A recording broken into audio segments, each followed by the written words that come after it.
네, 안녕하십니까, 방정입니다. 또 한 주가 시작됩니다. 오늘은 11월 며칠이죠? 마지막 주 월요일 시작입니다.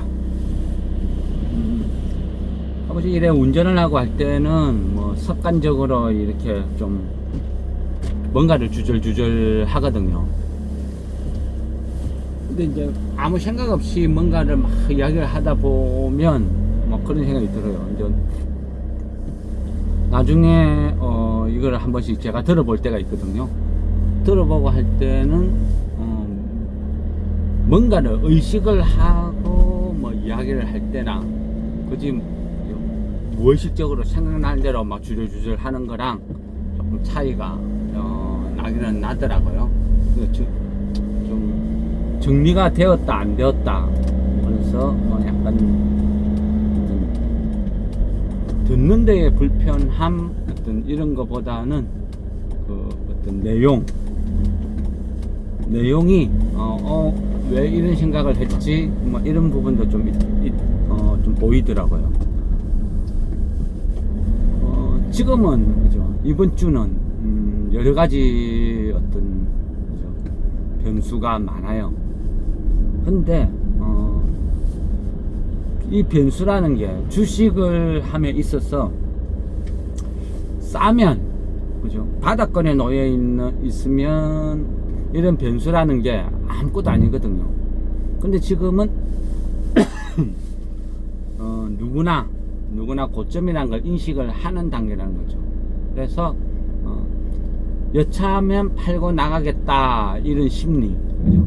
이런 심리가 작동하는 시기라서 오히려 불안하다. 그리고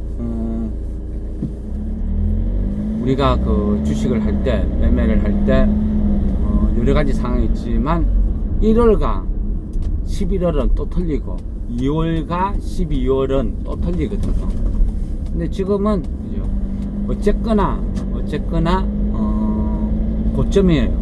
미국 시장도 고점, 그리고 한국 시장도 고점.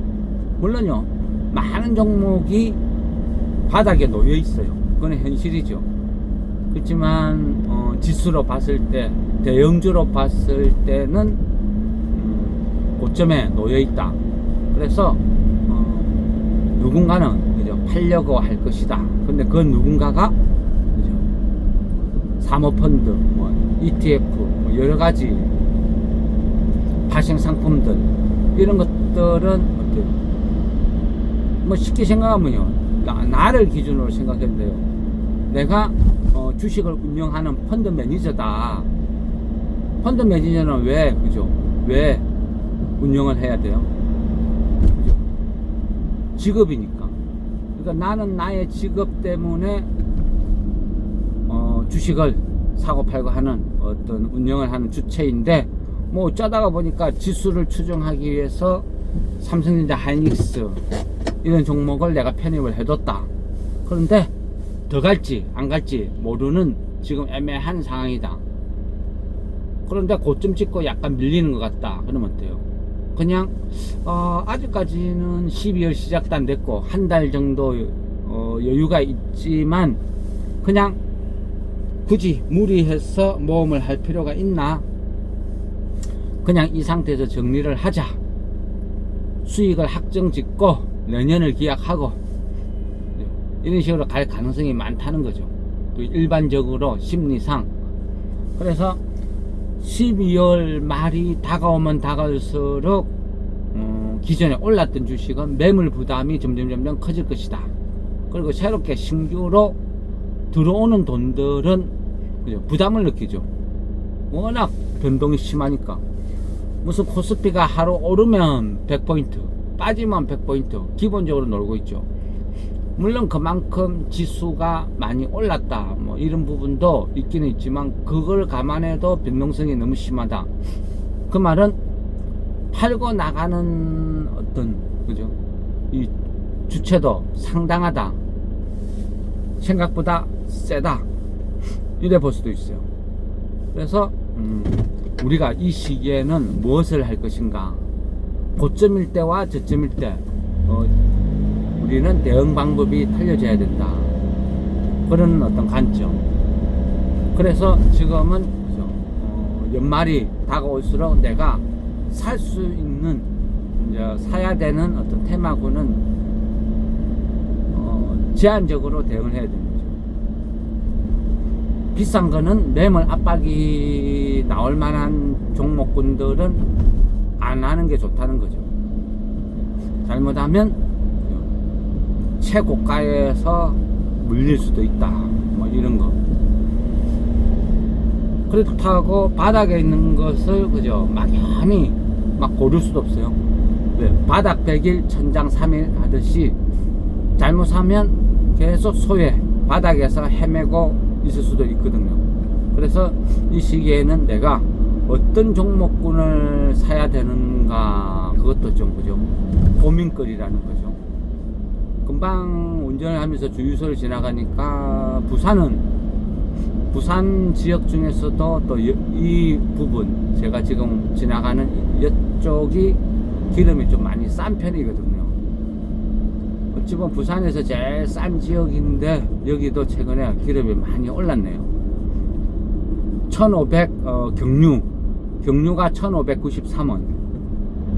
얼마 전에 기름 넣을 때만 해도 1480원 그 정도로 넣은 것 같은데, 기름 유가가 계속 오르고 있다. 그는 원화가 약세를 띠니까 기름을 사오는데 돈이 점점 많이 들어가는 거죠. 뭐 그런 부분도 무시 못할 것이죠. 어쨌거나 연말이 다가갈수록 우리는 그죠 조심해야 된다. 근데 주식은 그런 것 같아요. 항상 조심해야 돼요. 항상 조심하고 공격보다는 방어 위주. 안 사면 번전인데 욕심을 내서 사는 순간 그죠 손실이 되고 고통이 시작되는 경우도 허다하다는 거죠. 그래서 그런 부분을 감안을 하고 항상 매매해야 되는데, 11월, 12월 이 시기는 그게 극도로 심하다. 이런 부분을 감안하고 해야 된다. 그래 보는 거죠. 환율, 그죠? 우리는 뭐 막연하게 그죠? 주식을 하는 사람들은 환율이 움직이면 외인들이 한차손 또 한차익 감안해서 환율에 따라서 들어올 수도 있고 빠져나갈 수도 있다, 뭐 어떤 그런 부분으로 해석을 할 수도 있는데, 보통 기업을 하는 사람들 입장에서는 원자재를 수입해 오는데 거기에 대한 어떤 부담이 생기죠. 어떤 기업은 원자재를 비싸게 사와서 가격을 바로 반영을 시키는 기업도 있을 것이고, 어떤 기업은 그러지 못하는 기업도 있을 것이고, 각자 입장 따라서 다 틀리겠죠. 그런 부분이 우리나라 그죠 대기업이나 좀 규모가 있는 그런 쪽은 그죠 가격 증가를 시키겠죠. 아니면 또 한해지 수단을 다 강구를 하고 있죠. 그래서 환율 변동에 따른 위험을 어느 정도 다 해지를 하고 대응을 할 수 있지만, 그렇지 못한 그 중소기업들은 대부분 다 위험에 노출될 수도 있다는 거예요.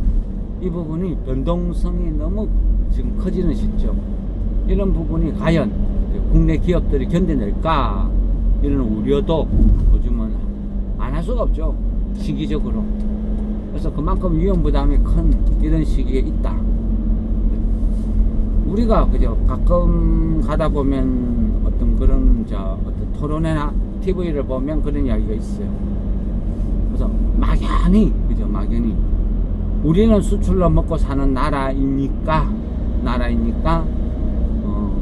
달러가 강세면 우리는 유리하지 않느냐, 그런 이야기를 많이 해요. 근데 그거는 그죠 일시적으로 잠깐 나타나는 현상일 수는 있어요. 왜냐면 내가 싸게 원자재를 사왔는데 환율이 최근에 급등을 했어.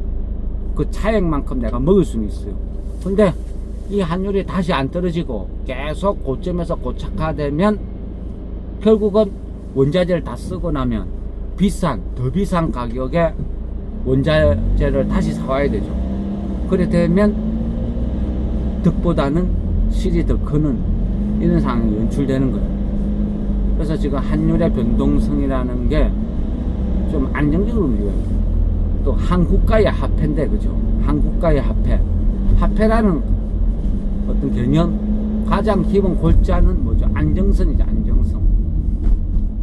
암호화폐 같은 거, 이런 것들이 왜, 그죠? 화폐로서 인정을 못 받느냐? 변동성이죠. 엄청나게 오르락내리락 하는 이 변동성. 근데 요즘은, 그죠?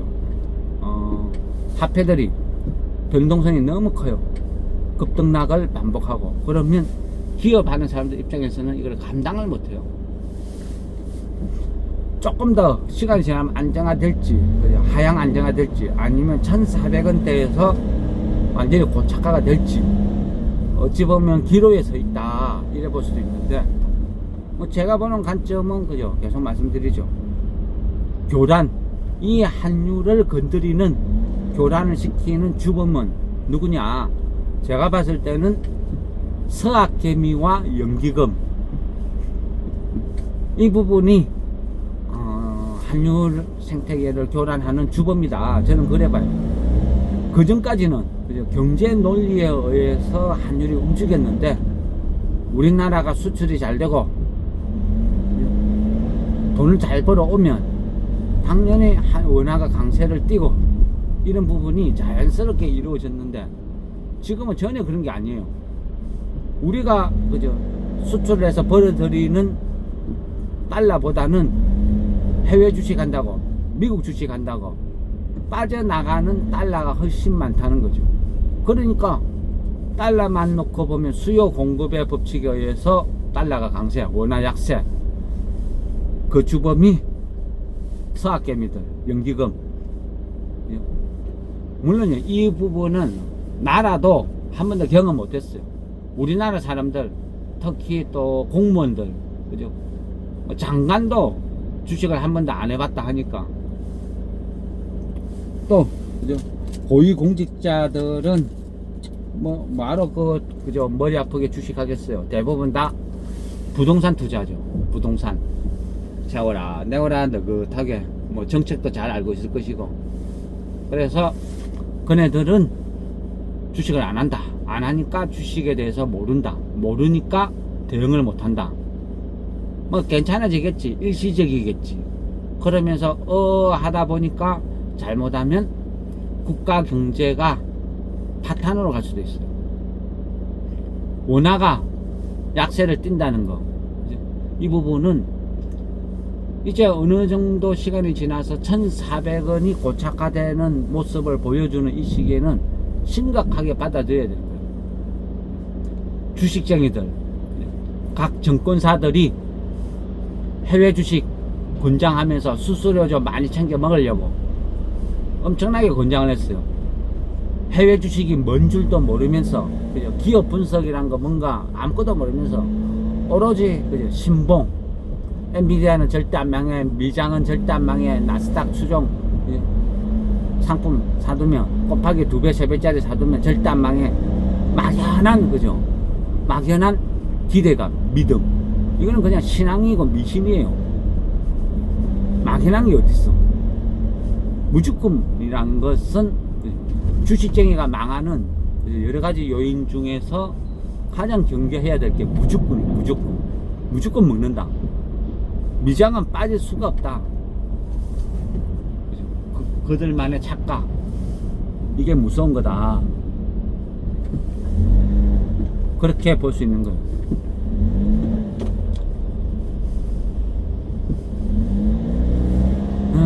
지금은 그죠, 여러 가지 요소가 있는데 환율이 가장 좀 머리를 아프게 하는 것 같아요.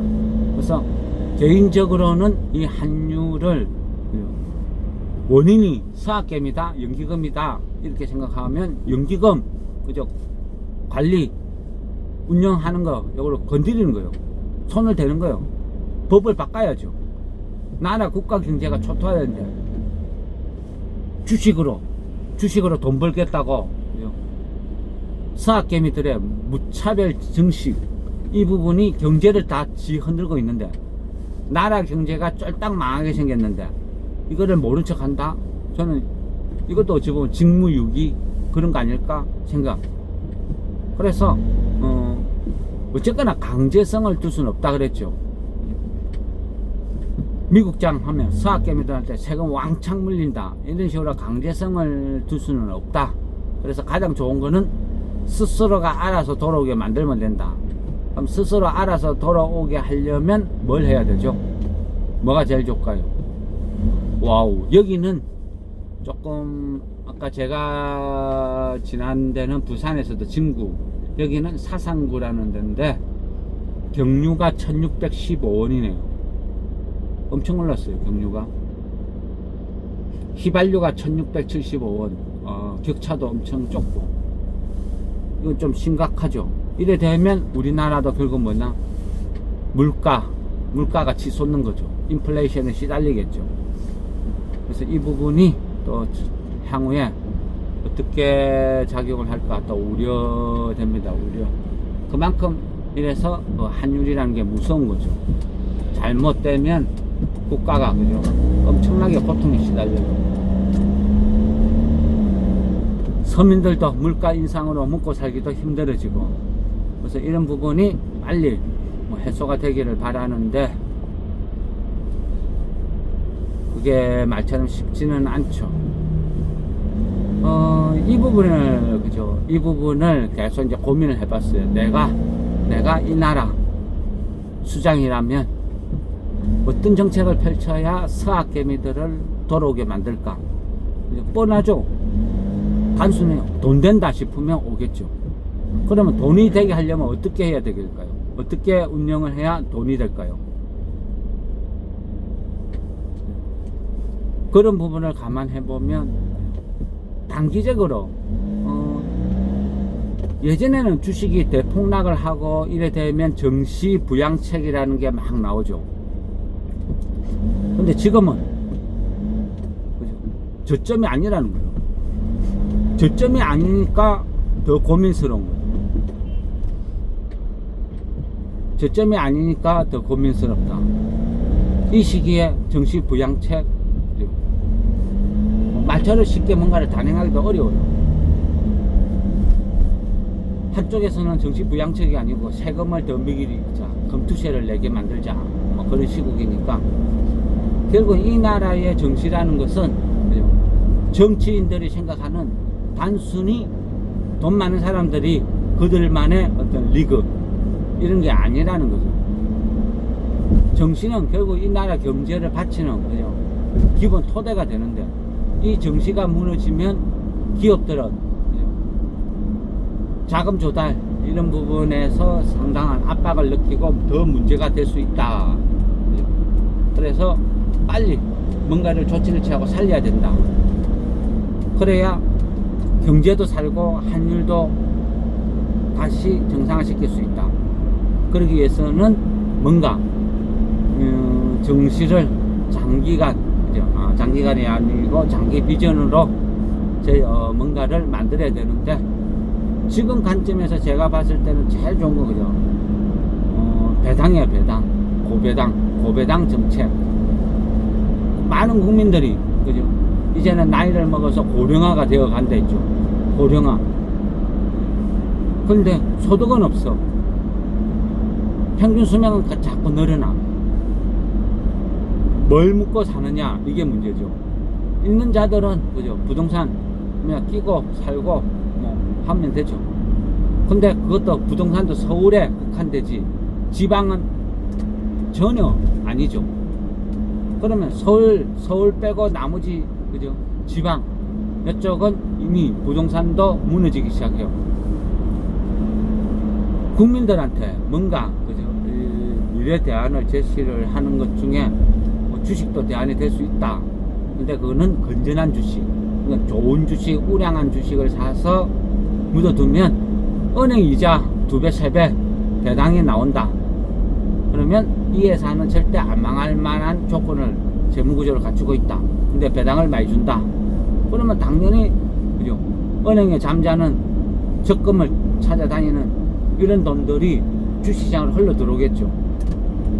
그리고 그런 돈들이 주식시장을 안정화 또는 끌어올리고 하면 주식시장이 4,000포인트 5,000포인트 가면 그게 결국은 우리나라의 경쟁력이거든요.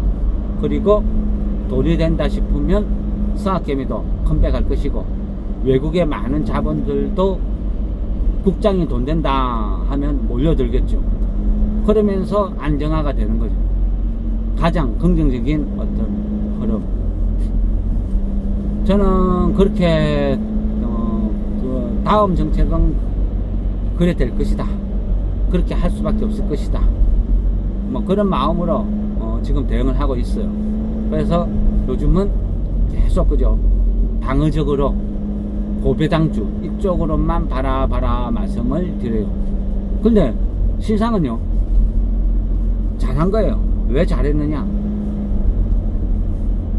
우리가 지수가 막 100포인트 팍 오른데 가지고 막 하루에 보이지만 실상은 삼성전자 하이닉스만 오르고 있죠. 100포인트 넘게 빠질 때는 어때요? 전 종목이 다 같이 빠지죠. 가장 심한 것은 코스닥. 코스닥은 또 요즘 그죠, 계속 설명드리죠. 공모주 도박판. 그 공모주가 하나 등록이 되면 어때요? 개인들은 지금까지 돈을 잃었던 본전 심리 때문에 한 방에 어떻게 만회해보고자 하는 이 도박 심리 때문에 어떻게 해요? 기존에 있던 주식을 다 팔아치워요. 그것도 최저가에. 그래도 안 되니까 아주 나쁜 가격에 막 집어 던져요. 그러다 보니까 어떤 주식들은 거래도 없이 이유도 없이 뭐냐 계속 흘러내려. 매물을 부른다. 하락이 하락을 부른다. 그런 모습을 코스닥의 대부분 중소형주들이 지금 보이고 있다. 그 원인 중에 많은 사람들이 오르지도 않는 주식을 들고 버티자니 지친 거죠. 그래서 지금이라도 그 돈을 마련했어. 주식을 팔았어. 인생 뭐 있나 하고 공모주 도박권에 뛰어드는 거예요. 무조건 들어가는 거예요. 죽을지 살지 똥인지 된장인지 구별도 못하고 덤비드는 거예요. 그게 지금 우리 주식시장의 현실이에요. 개인들은요 무지해요. 공부를 안 해요. 게을러요. 그리고 우리는 공부를 할 수 있는 환경 조성도 안 돼 있어. 정권사든 어디든 그네들이 먹고 살기 위해서 끝없이 단타만 조장해요. 단타. 테마라는 이름으로 단타만 조장해요. 그러면 개인들은 열심히 사고 팔고 했을 때 그 수수료를 먹고 사는, 그죠? 사는 쪽이죠. 그러다 보니까 뭐 정신은 계속 나빠져요. 그리고 코스닥 협회는 계속 신규 공모주를 집어넣어요. 그러니까 돈은 점점 고갈되고 말라가는데 매물은 계속 들어오고 있다. 이게 문제죠. 이 부분은 쉽게 바뀌지가 않는다. 계속 반복되고 있다. 이렇게 볼 수도 있고, 또 그죠, 신용, 개인들은 신용으로 계속 때려박죠. 인생 뭐 있나 하면서 죽으라고 신용을 치고 있어. 지금 신용이 26조 8천억 정도, 또 최고점에서 놀고 있죠. 항상 신용이 급증할 때는 그 시기에 급등한 종목군들이 문제를 일으키죠.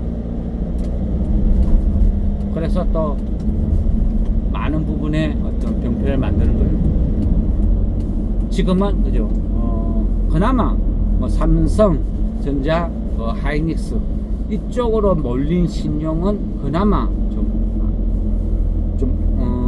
위험 등급이 좀 낮다, 뭐 이렇게 볼 수는 있겠죠. 그렇지만 신용이 급증한다는 것은 항상 문제예요. 근데 주식파는 안 그렇죠. 건전하다고 속여요. 거짓말 시켜요. 건전하다. 고객예탁금이 지금 80조인데 신용 26조 정도는 괜찮다. 이 정도는 건전하다. 그렇게 말을 해요. 이런 부류는 그죠? 절대 피하면 돼요. 아, 그죠? XX구나 이렇게 생각하시면 돼요. 그 기준치를 그죠? 그 기준치를 항상 뭔가를 판단할 때 애매하다 싶으면요, 그 주체를 나로 보면 돼요. 나. 내 아들이 주식을 하는데 본인 돈 적금 깨서 1,000만 원을 떡 집어넣고 주식을 하다가 돈을 잃으니까 또 대출을 받아가지고 주식을 해. 또 돈을 잃으니까 또 돈을 빌려와서 또 주식을 넣어. 부모 입장에서 그걸 보면 어떤 느낌이 들어요? 네가 제정신이냐? 열심히 살 생각은 안 하고 일확천금을 꿈꾸면서 그런 도박에 빠져 사느냐? 야단치고 뭘 하겠죠?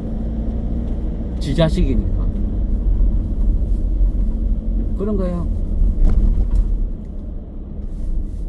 신용은요, 항상, 그죠? 항상 공매도 세력의 밥이에요, 밥.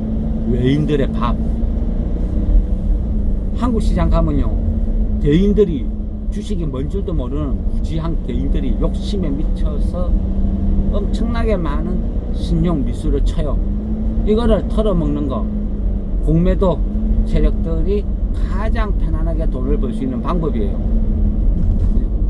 암묵적인 뭐 알만한 사람 다 아는 내용.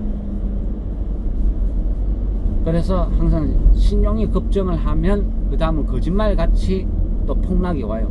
단기간에. 왜? 공매도 세력들 입장에서는 어때요? 고점까지 계속 사서 주식을 막 계속 사고 해서 끌어올려. 처음에는 에이 고점이다 하다가 계속 가. 계속 가네. 야, 삼성전자 이제 9만원이다. 최고점 왔다. 이제는 빠지겠지. 10만원 돌파. 안 빠지네. 정군가에서 찌라시를 막 돌아. 20만원 간다. 30만원 간다. 하이닉스 100만원 간다. 그러니까 그죠? 7만원, 8만원, 9만원에 팔았던 개인들이 신용미수 풀로 때려서 10만원에 사고 있어. 그러면 외인들은 그거를 팔고 있고, 외인들은 팔고 나서 어때요? 선물, 옵션, 뭐 파생상품을 이용해서 하락 배팅 치는 거예요. 공매도 치는 거예요. 그리고 나서 왕창 쭉 파는 거죠. 팔면 주식이 왕창 떨어져요. 그럼 어떻게 해요? 돈 버는 거죠. 그래서 외인들은 우리가 못 당한다 이런 이야기죠. 물론요, 당할 수는 있어요. 그까이 그 뭐라고 외인들이라고 하지만 실상은 그죠?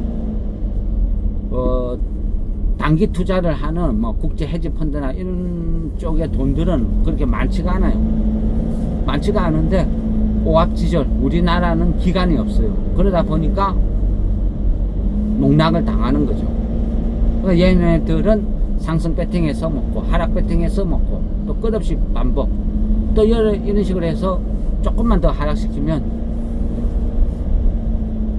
개인들이 또 전부 손절 쳐요. 반대매매 맞아요. 신용 미수 반대매매가 급증을 해요. 그러니까 하락의 가속도가 붙는 거죠. 개인들의 신용 미수 여기에 26조 사상 최고치인데 여기에서 빵빵 털리기 시작한다. 털리기 시작하면 지수 3,000포인트가 무너지니만이 막 그죠? 떠들어 살 때 개인들의 신용 20조 무너졌다 소리 나올 거예요. 그게 주식이니까. 그래서 이 주식이라는 게 참 대응하기 힘들어요. 개인들, 주식이 뭔 줄도 모르는 개인들의 무지한 욕심이 항상 교란을 시킨다. 그래서 공부를 한다는 것은 여러 가지를 봐야 되지만 신용, 어떤 종목이 하락을 할 때는 반드시 원인을 봐야 되는데 신용 반대매매로 하락하는 경우도 엄청나게 많아요. 그래서 대응하기가 힘들다, 조심해야 된다, 또 이런 시기가 있다, 그런 것들을 말씀드린 거죠.